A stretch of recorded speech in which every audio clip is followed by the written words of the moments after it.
I'm gonna squint, look out the door to see how far away Janey especially, but also the others are, because I don't want to talk about this too loud if Hugo can pop up in the back seat like a golden retriever who just smelled a hamburger. I will... Right. And I let out a sigh. Fingers reaching up, steepling in front of me, and I say, Janey wasn't alone when I found her. I kind of give you a bit of a side glance.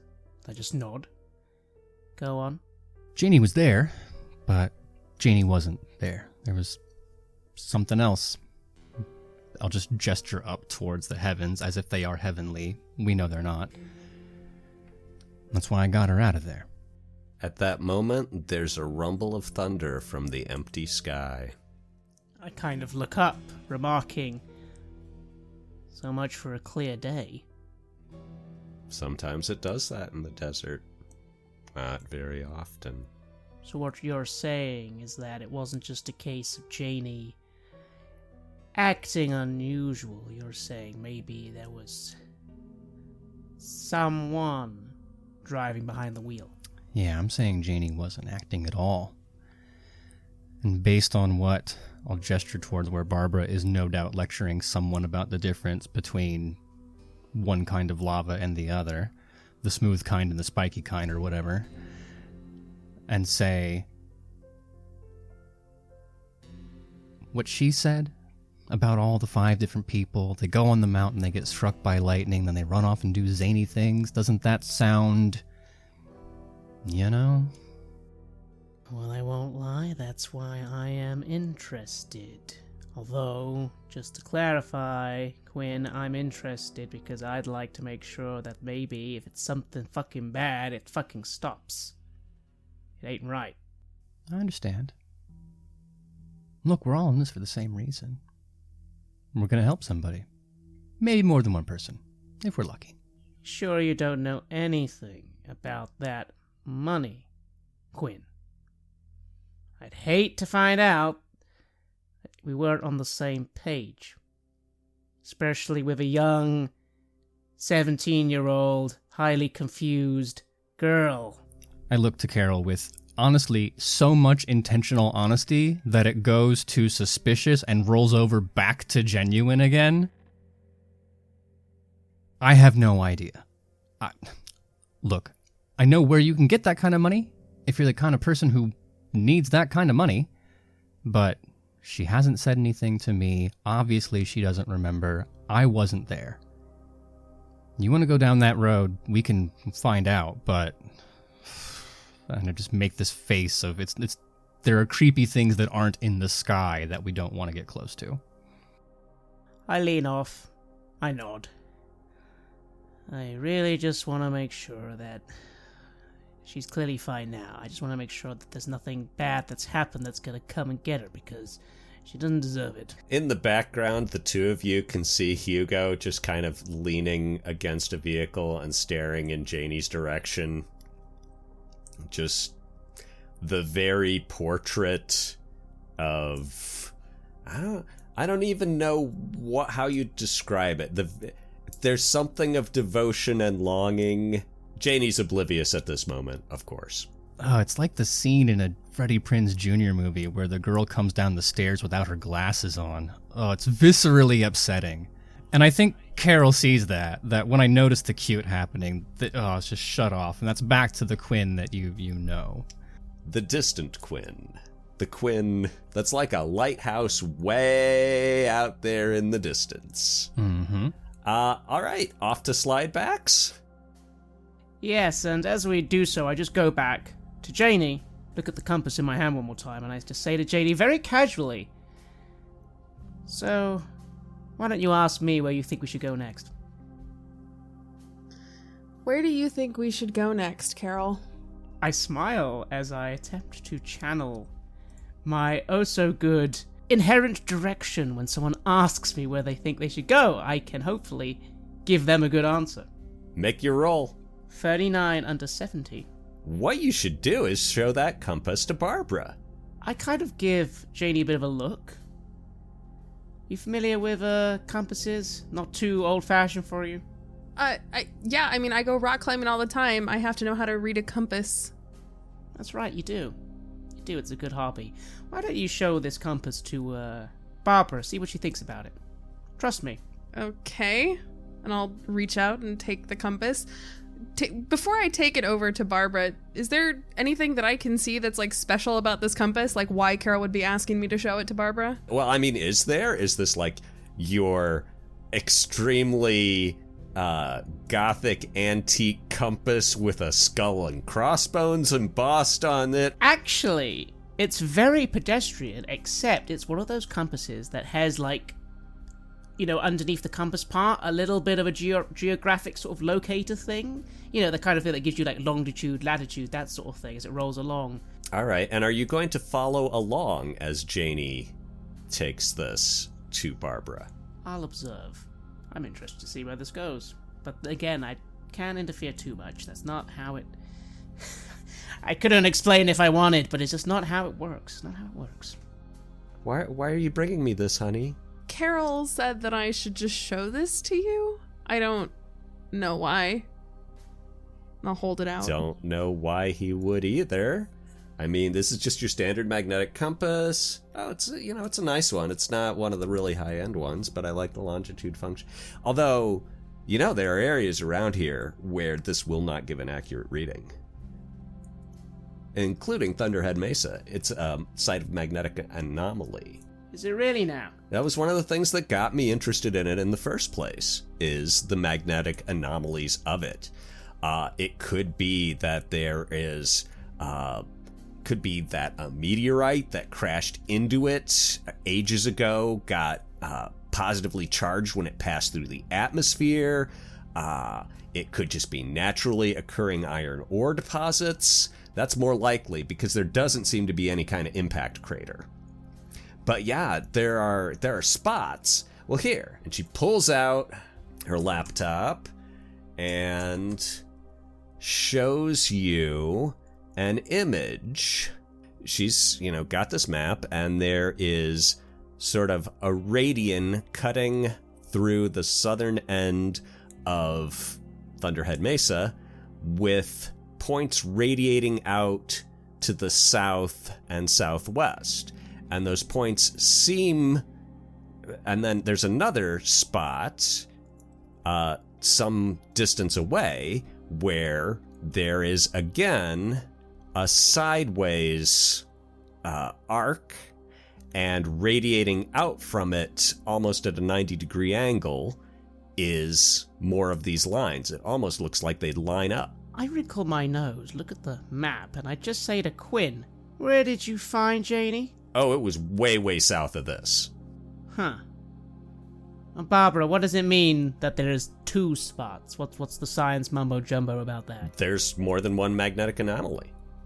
I mean, if we're going with the magnetic meteorite theory, it could have broken up on impact, or broken up during entry, and impacted it. But again, there's no sign of the meteorite making impact here.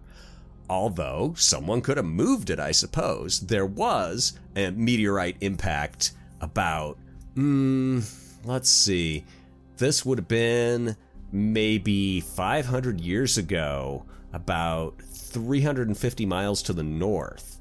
And people talk about how there was a giant lotus stone that fell out of the sky. And, and there's all these crazy stories about who wound up with it. I go over, gently take my compass back, and I just look at Janey, give her a very weird smile, and say, "Oh, well, isn't that random? Anyway, let's head to that restaurant or whatever." Yeah, you can get a really good... It's like an onion ring, but it's also like a tumbleweed. They put so much garlic on it. Good stuff. So, as soon as Janey walks in, the bouncer's like, no, off you go. What? Why? You know why. No, I don't. I swear. What do you mean? What happened? Not after the last time you were in here. What Beat happened it. last time I was... No, what?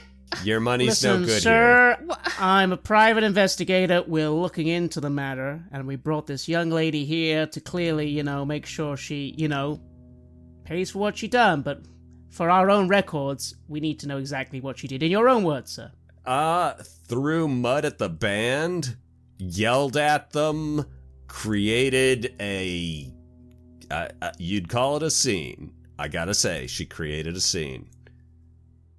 I'm giving Janey a very, very tut-tut look that also has maximum proud energy coming behind it.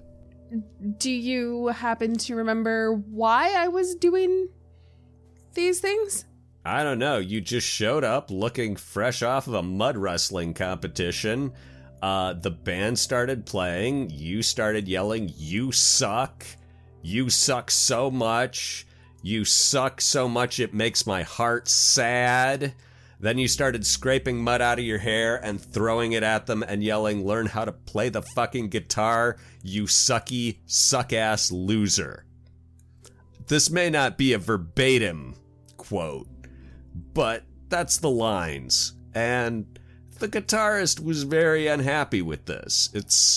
This is not the kind of behavior we cultivate at Slidebacks. So the waitress said you'd been here before and had always been respectable and an adequate tipper, but no, sorry, we gotta draw a line. It's like the Nazis. When you let one Nazi in, pretty soon you're a Nazi bar. If you let one person throw dirt at the band, pretty soon you're that band where people go to throw dirt at the band. You're that bar where people go to throw dirt at the band. Okay, that's all fair and very valid.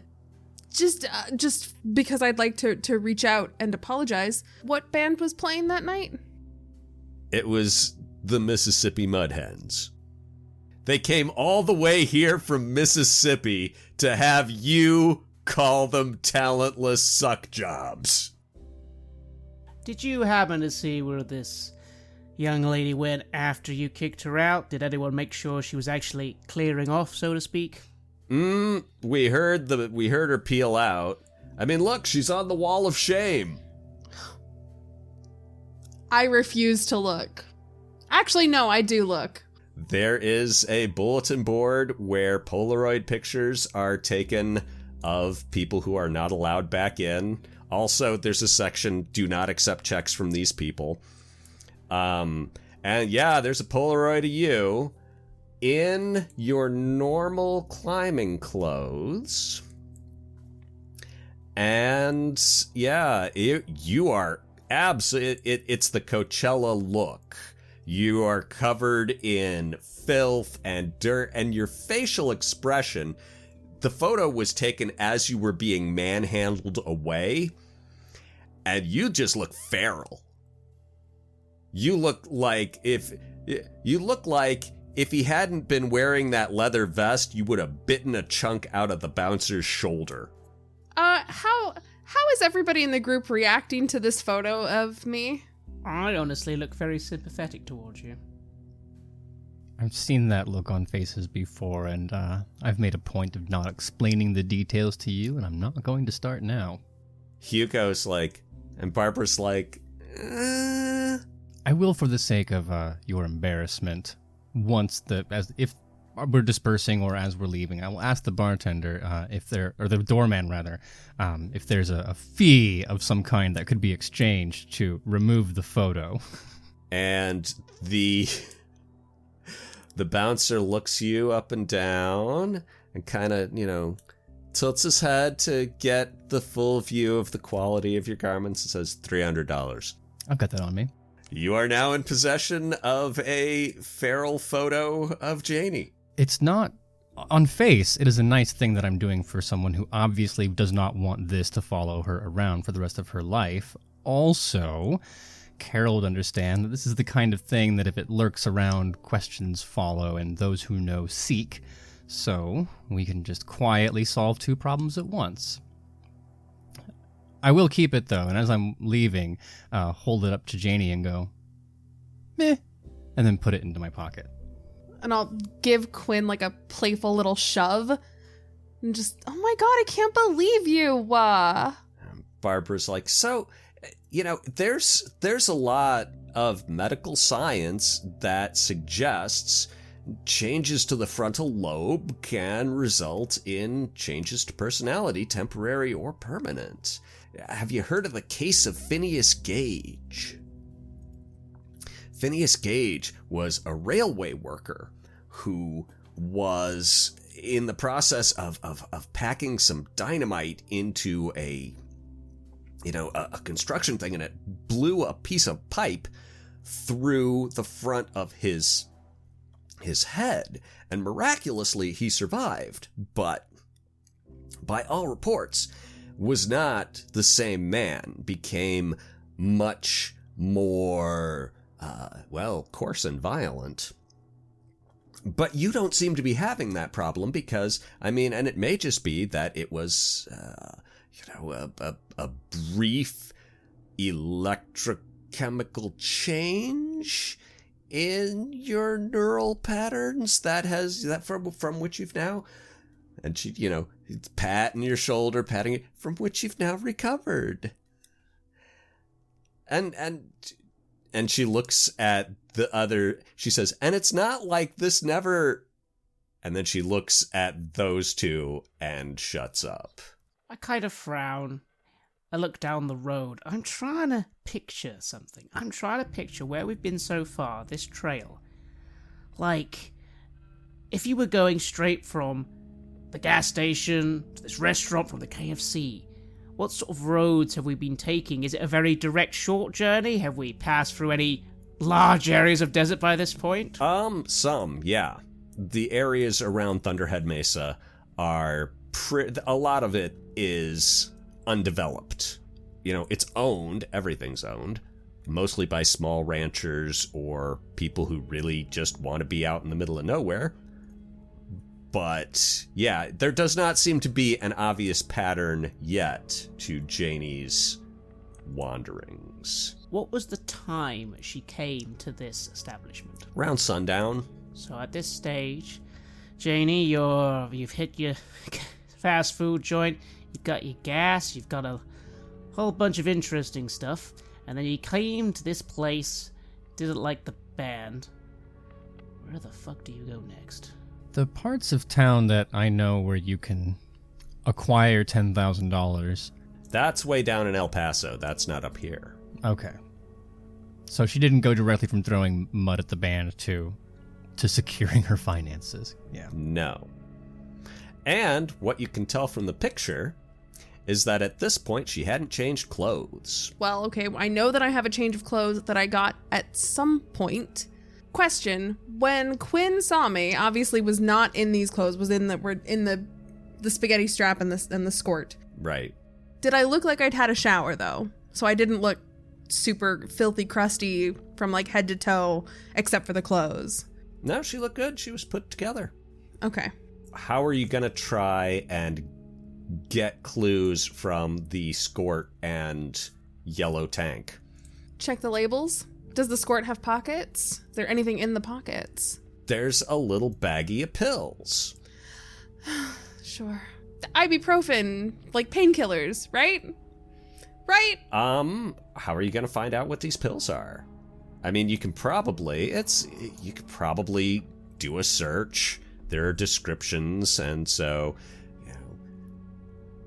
looking it up on the internet, these are Vyvanse, an ADHD medication that is tightly controlled for its aftermarket recreational use.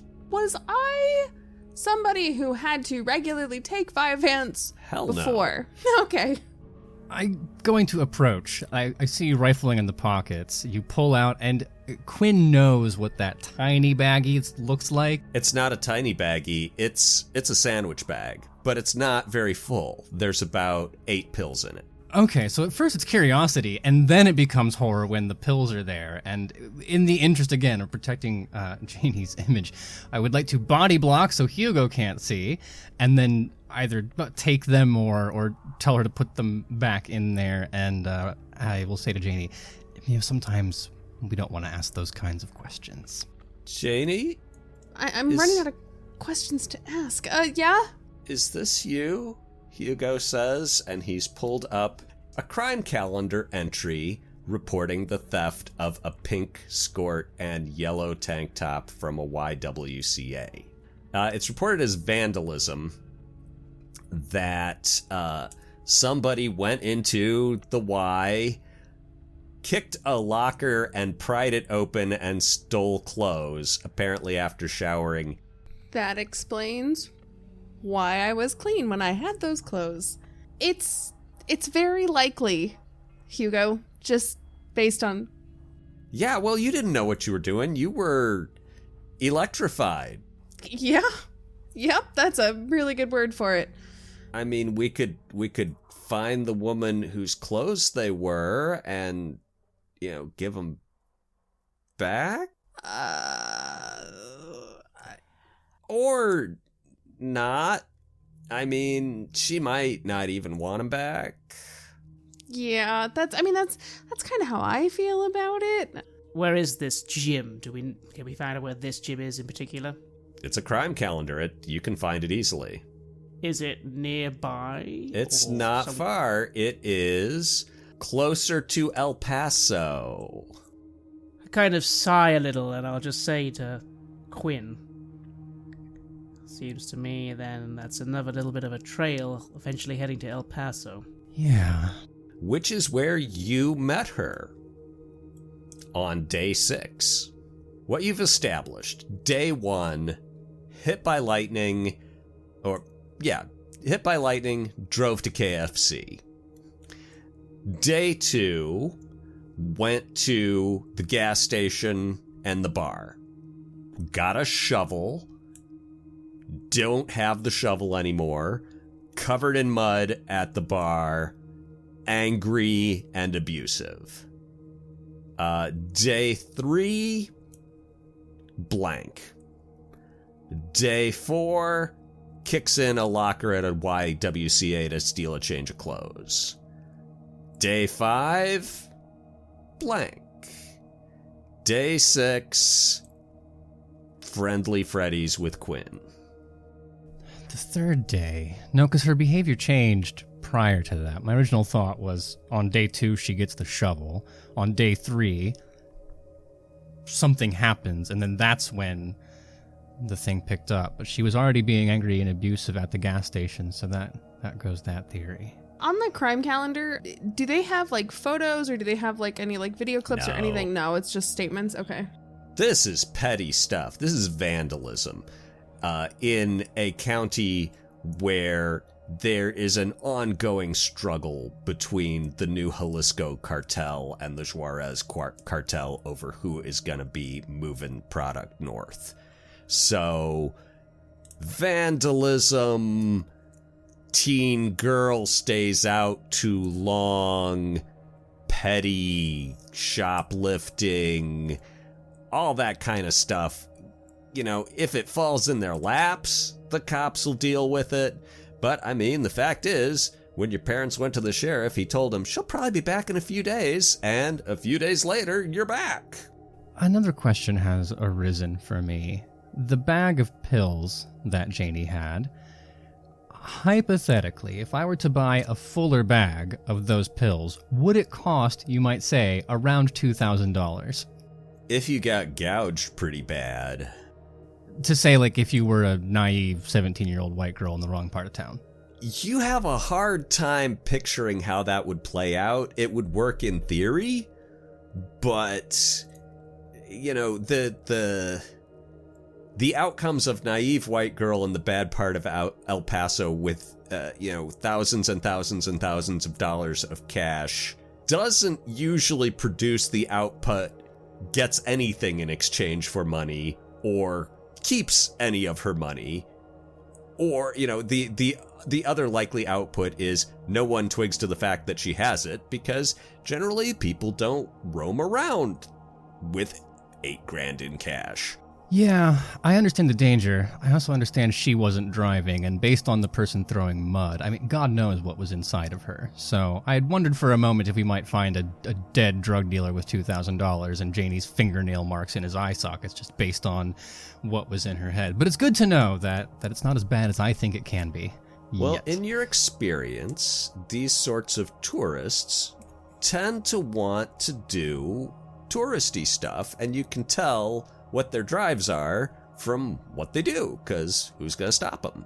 So this one seems to like sex and junk food. But also digging, which is really weird, because in most of your encounters with these entities, they are just sybarites, right? I mean, the ones who do horrific violence do it because they get off on horrific violence, not because it's a means to an end. So the digging is weird, because you've met a lot of perverts, and not a lot of people are perverts for digging. At this point, I'm being a little exasperated in terms of the chasing the chalk lines or the string through the labyrinth.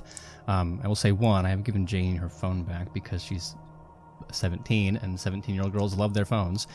But I will check in with Carol and ask, is it worth going to the YWCA to see what we find out, or should we be heading somewhere else?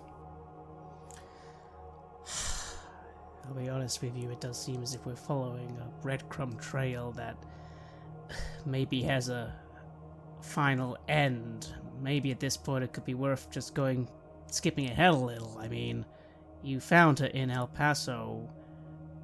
Where exactly did you find her again? A place called Friendly Freddy's. Oh, you know Friendly Freddy's. Yeah, it's a strip bar. Oh. Nominally. A fair amount of sex trade goes down there too. It's not the worst. It's like right in the middle. But it's got a decent vibe. Actually, if you care about vibes, they put a little more effort into the decor and the music and the drink selection than a lot of places do or have to. So, there was a reason Quinn was there. I wrinkle my nose a little. And again, I mutter to Quinn. Listen, isn't there something at this stage that, I don't know, you can do to help? Yeah, okay, I can. But, I mean, not here, not in front of her, not in front of kind of looking around the entire posse we've collected. Yeah, no, I get you. I tell you what, let me try something with Janey, distract her for a bit. Y'all have been going around all day. You could take a little break, start in the morning fresh. We can circle back to the hotel. I'm sure they have vacancies. It's the middle of nowhere. Well, Janey's probably gonna go to her parents' house, as is Hugo. And Barbara's probably gonna go to Barbara's house, and you're probably gonna go home to Val's farm, unless you really want to take a chunk out of your commission check by renting a hotel room and then having to explain to Val why you didn't come home. She'd be pissed. No, She probably wouldn't be pissed, but she'd be concerned. Sometimes that's the same thing with Val. I have a hotel room that I'm paying for because I'm up here for the long haul, and my house is quite far away from what I understand. Mm-hmm. So we can let the kids go home. They can cry and watch cartoons with Hugo. You and I can see what happens. It's getting late, and I think you got a point. You try your best. I gotta just try one last thing with her, and then, yeah, I'm gonna go back. And, I think we've done enough for today. No reason to gallivant off in the middle of nowhere just yet. No, look, yeah, you'll come back with me. Carol, you know how this works. I'm not gonna do it alone. First of all, if it works, I want you to be there. Second, if it doesn't work, I want you to be there. Well, shit, I wasn't expecting you to be doing something dangerous, but okay. You know what? can't stay, but okay, sure, if you think it would help. Unless you got any other options. I go over to Janey. Janey, you done real well today, kid. Real well. How are you feeling? Like, my head just kind of feels like a balloon with too much air in it. It's just a lot, you know? Like, that picture that Quinn has, I don't remember any of that. And it's really weird to be shown things that you did and not be able to remember any of it. Hey, I know. This must all sound so fucking fucked up, but one thing you gotta remember. This wasn't you. Okay? This wasn't you. What do you mean it wasn't me? That's obviously me. The photo's obviously me. But it wasn't... I tapped my head. You. Someone else. I'm not talking about no electromagnetic nonsense. No, this isn't your subconscious. This isn't like that. This was someone else, okay? So don't you stop putting yourself down saying, oh, maybe this is who I really am, or any of that bullshit, okay? It's not. Trust me. You make it sound like there's like somebody else inside my head. Well, maybe I'm just being lame. Probably, huh? I mean, yeah, that's obviously impossible, although... Wow, it would sure explain a lot, wouldn't it? Yeah, but like, it's not like a thing, right? Like, you can't just like have somebody else in your head. It's not like a thing. Sure. Tell yourself that. Noticing Janey kind of look a little thoughtful at what I just said, I kind of just changed the subject almost quite rapidly. I just say, you ever heard of a sensory memory? You know, like, it's not that you remember how something smells, but you smell it and it reminds you of something associated with the smell, or the texture of the wood, or that sort of thing. Yeah, like my grandma's perfume. I always can recognize that, and I think about my Christmases with her. Yeah. We found out a lot today. A lot of facts, a lot of faces, a lot of people, and even some objects. Tonight, you could just really try and just... If you can't remember, you can't remember, but if there's anything you get from any of it, just try feeling that the car, just try listening to, I don't know, your favorite music or something. Something might come to you, I don't know. Sometimes it helps. And I'd like to try and channel some useful advice for Janey here. Which, if successful, let's in the future have a flip-flop on a relevant roll. Yes. 66, so just a success, and also a critical 66. success. Yeah. This weird little goth dude's advice seems weirdly compelling. You're like, yeah, I'm gonna do that. I'm gonna concentrate on sense memories. Yeah, okay. You know what? It can't be any weirder than anything else going on, right? I think I'll give that a try. Thanks. Memory is a complicated business. Yeah, and make a note on your character sheet that you will get a flip-flop for remembrance. All right. And then back to the hotel room for the pass-out game. Quinn has been visibly nervous. Once Janey is gone, and first of all, her presence leaving is deflating. Earlier, it was like watching the sun rise, and this is a bit like watching the sun set. Little blonde beauty just slinking over the horizon. But that's let's get that out of my head before we start channeling whatever's out there. Yeah, the sky's clouding over as the sun goes down. I'm going to pretend I don't see that. I have just enough background with the way things work to know that it's dangerous and it's unpredictable. And you joke about the soccer mom who has the star chart and uses the app, but there's reality there that they don't understand but are proximate to. And the sheer list of things that can affect what's about to happen, both the things I know and the things that I don't, it spirals out of control. So, in a way, the less I think about it, the more willing I will be to actually go through with what's about to happen.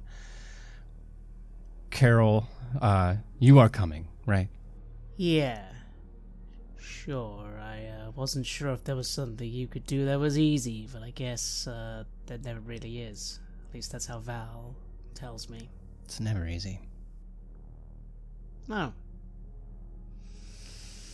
Okay, I kind of take a very long drag of another cigarette. I'll keep watch and make sure nothing freaky happens. I want to laugh, but I can't. I guess it'd be different if you were the one doing it, but I'm sure some part of you understands. So I walk to the foot of the bed with the canonically established ugly blankets, and I take one glove off and then the other and lay them out perfectly on the bed. I don't remember fully how I learned this, but the person who taught me made it clear that it had to be regimented, and there were rules, and the sturdier a box you could build around the experience, the more likely you would be to come out on the other end. So first it's the gloves, and then the bracelets. I'll take off the jacket and fold it nice so it looks like a little presentation, and then get down onto my knees in front of the bed, and it looks for a moment like yoga as I press my forehead down to the carpet, not thinking for a moment about what has happened on the carpet. There's a few seconds of a pause. If Carol's looking down, you can see my hands trembling just a little bit against the carpet, and I'm steeling myself, and then finally it's like ripping the Band-Aid or jumping off of the high dive. You just have to do it. And I start to breathe, slow and deeply at first, just big, almost like Lamage breaths that they teach you, and then it gets progressively more and more and more rapid until I'm hyperventilating, and it's just... And then, like a bear trap triggered, I shoot up to my feet and just spin ballerina perfect, counterclockwise, and wait. That's when you hear the rumble of thunder out in the distance. All right, give me your roll. That is a 63, but this is my obsession, so I can flip-flop it and make it a 36. You feel that closeness of oxygen deprivation, like a black tunnel coming in at both sides of your vision, and then the tunnel slams shut, but you can...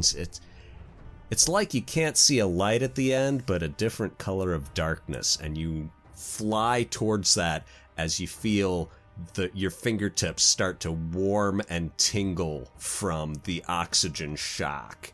And then you shoot out the end of that like a bullet, and you're in the sky above Thunderhead Mesa. And floating there, immense, is a native woman with wings instead of arms. And she looks at you and says, "Free me!" And as she does that, the room shakes with thunder. Do I have a sense of my physical body as this happens? You're fallen to the ground. Oh, I'm literally up there. You're detached from your body. Your body is just... It's not absorbing your attention right now. And then as you're turning, you've seen these figures before, the mile-high shadows. They are human-shaped, and there's one, you can tell that it is stooping over the hotel that you're in, and it's got one finger down through the roof, and the other is holding a compass, and it's looking around. So, with a physicality as if I have actually been dropped from the sky, standing up, I just fall. Maybe I did pass out, but it's like someone just unplugged the bottom of me, crumple down onto the ground. Yeah, so, Carol, what are you doing when you see this twirl and then collapsing? I reckon as soon as I feel that vibration from the distant thunder, I instinctively reach for my own compass. What can I say? I know it doesn't really do anything, but it grounds me a little, and... You immediately go for your source of comfort. You hear it when your head hits the floor. That's a bang. It's the back of the head, recoils off the carpet. Oh, it hurts. You got the secondary pain from your neck, from it straining. So, that's gonna hurt tomorrow. And you look over and there's Carol kind of abortively coming towards you with one hand down and the other holding the compass. Exactly like the figure of Shadow. There's, at first, 2 Carols, and then they blur together into a single Carol. When it clicks, just glassy-eyed at first, and then the images click, and all I can say is, motherfucker. What? What did you see? And hey, sorry, but you don't fucking. I'm not gonna fucking start interfering with you when you're doing whatever. No, you're not the motherfucker. Okay, you are the motherfucker, but I'll explain the vision and the indigenous woman with the wings, and then the shadowy figure, and then the pointing and the compass. And as it's coming out of me, I'm doing my best to describe a dream that is slipping away in real time as I'm describing it, so the details are getting a little fuzzier and trailing off towards the end. Well, it's gotta feel good to know that the boss is looking out for you, right, Carol? Well, that's the thing. Does any of this mean something to me? I do have high knowledge, after all. Roll it and see if you get a critical success. This is pretty obscure stuff. No, that's a 65 over 60. Yeah, the fact that they independently had a vision of the guide gives a whole lot of credence to the idea of this winged woman figure. But who that was, what they were doing,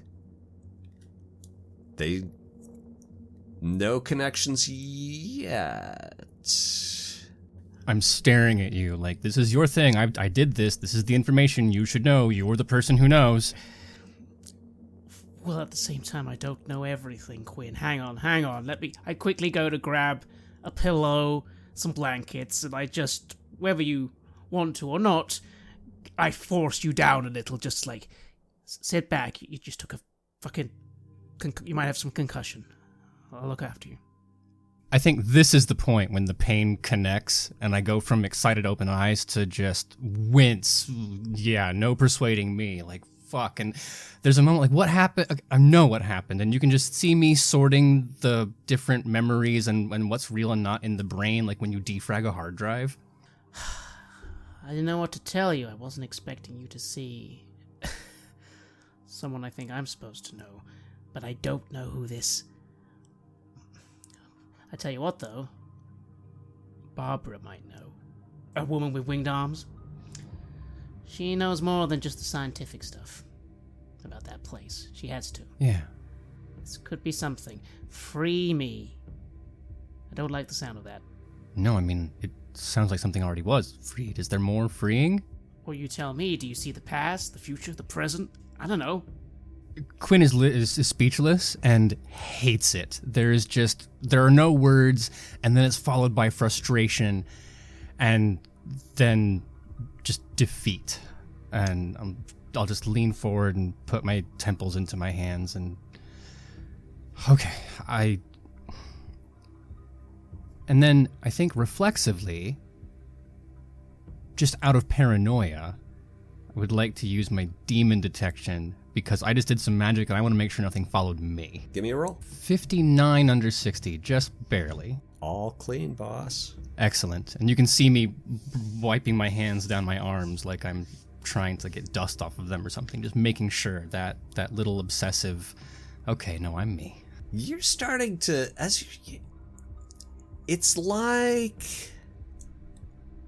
you've had chili pepper and that lights your mouth up, and you've had wasabi and that makes your nose hot, and they're both really, really hot foods, but they're not exactly the same, right? As you think about what you saw with Janey, it was a lot like what you're used to. but maybe it wasn't exactly the same. Maybe it was a little more of a wasabi than a chili. And the woman with wing, it's not a flavor or a color or anything that corresponds to any of the normal 5 senses.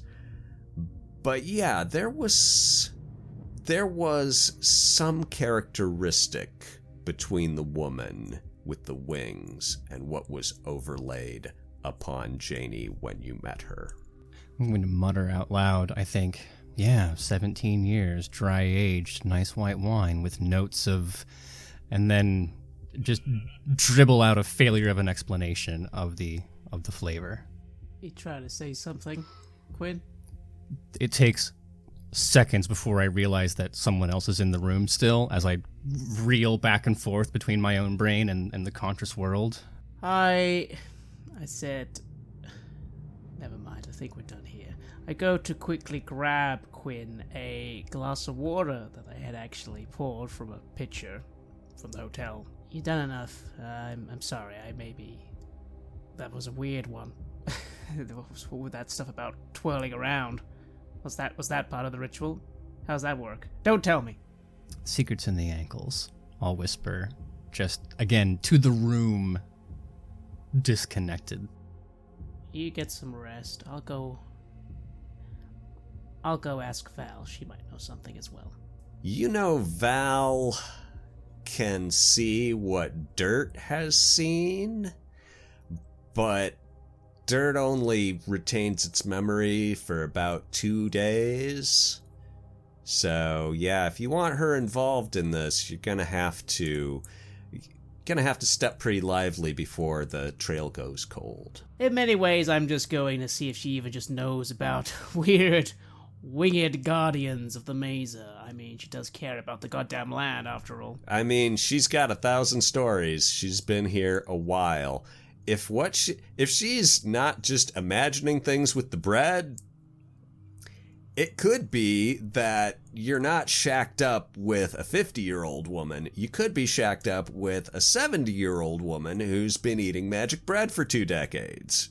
That's a thought you're gonna want to push down and roll something heavy on top of it. All I know is it tastes goddamn good. It is. The bread. The walnuts. Just perfect. Janey and Barb driving home. Hugo wanted you to drive home with him, but Barbara insisted that you get in the Jeep with her. And, and asks if you want to stop and, grab a soda or anything. I mean, Gatorade, probably. Good old Gatorade. Gotta get those. Is that the one with the electrolytes? Yeah. So the two of you grab a couple Gatorades from a different convenience store, and as you're sitting out there under the lights with 10,000 tiny forms flying around it, buzzing in the darkness, hearing the thunder off in the distance, she says, "So, I've been studying Thunderhead Mesa for, really a lot of my career, right?" Yeah. I mean, it's come up every time I talk about Thunderhead Mesa. Mom can't stop talking about, oh, you should talk to Barb. Oh, you should call Barb and you guys should go together because Barb this and Barb that, and she has... I could not go up the side of it like you do, but I have, I've taken the trails and I've been around there a lot and studied the history and read just everything I could get my hands on about it. And so, how are you doing, Janey, with the loss of memory and the changed behavior? How are you, emotionally? I mean, you've kind of seen the range of emotions that I can display today. It's just a lot. It's a lot to hear that I'm apparently I was this feral creature slinging mud at the Mississippi mud hens, which I'm not gonna make... It's incredibly funny to me that I went to a chicken place and then slang mud at mud hens. Like, I don't know. I'm one who doesn't like to believe in coincidences, so, like, obviously, but, like... The human brain is basically a 3-pound pattern matching meatloaf. And it finds a lot of patterns, and with as much pattern matching as we do, it's going to find some false positives. But also, sometimes hidden stuff filters up, and I don't know. Would it console you if you knew that there was maybe more of a pattern to what happened to you? Or would that just make it worse? No, I mean, obviously, knowing is the right thing, right? Like, she smiles. You can tell she really approves of that. She's like, "Oh, I can tell why you're on the dean's list." Yeah. So I brought this up earlier with some of the others who were hesitant to pursue this sort of path. But, you're not the first person to which this has happened at Thunderhead Mesa after a lightning strike.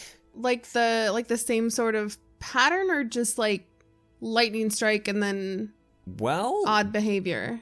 There are, I think, 3 people still alive today who who survived being hit by lightning on Thunderhead Mesa, and then immediately did some drastic things. I mean, are they still around here? Could we talk to them? Could we find them? Do you know who they are? I think so. One is a retired police officer. One is I believe he's a minister who left the Catholic priesthood, so changed his faith. And then there's this other woman who... She pauses to take a really big Gatorade chug there. Who? What? Murdered her husband. Oh. Did any of the others murder their spouse? No. The cop wasn't married, and obviously the Catholic priest wasn't married. There was a woman before that who was married, but all she did was just run away. She just kind of vanished. But... Can I be a little honest with you, Barb? You can be completely honest with me, Janey. I kind of feel like that with Hugo right now. Like, I kind of wish that I could just run away from him. Wait, you don't want to hurt Hugo, do you? No. I don't want to physically hurt him. Because I guess this will emotionally hurt him. I don't know if I feel for him what he obviously still feels for me, you know? Well, you have to admit, that's kind of a come down from, the woman who shot her husband. But this, let's apply Occam's razor. The scientific principle that the simplest answer is most likely to be the correct answer. So, you got hit with lightning and it affected your personality in what seems to be a temporary way. But your feelings for Hugo, whatever they are long-term. And have been, you've been dating him for a year, right? For like 4. Like it'll be 4 years and like 3.5 months. So I've taught a lot of young people in their late teens, early 20s, and I've seen many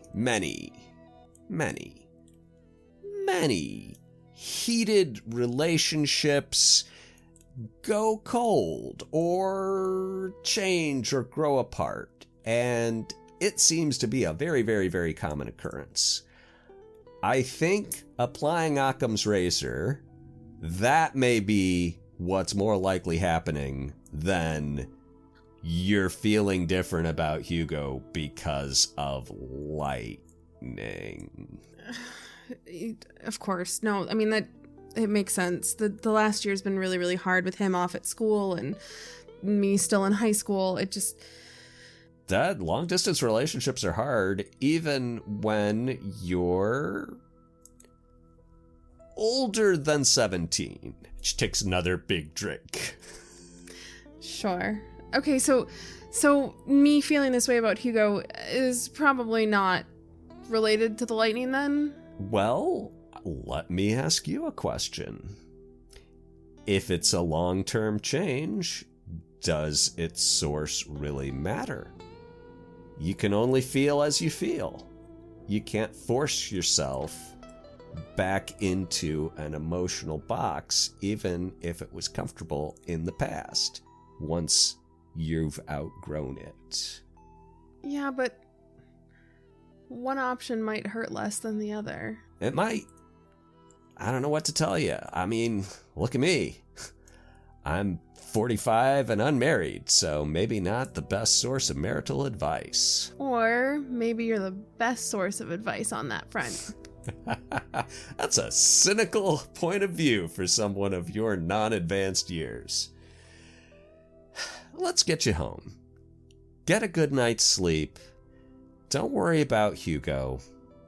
Hugo is probably tougher than you think. And if you stay together, this will just be a funny story in a few years. And if you break up with him, it'll still probably just be a funny story in a few years. Okay. I hope so. Thanks.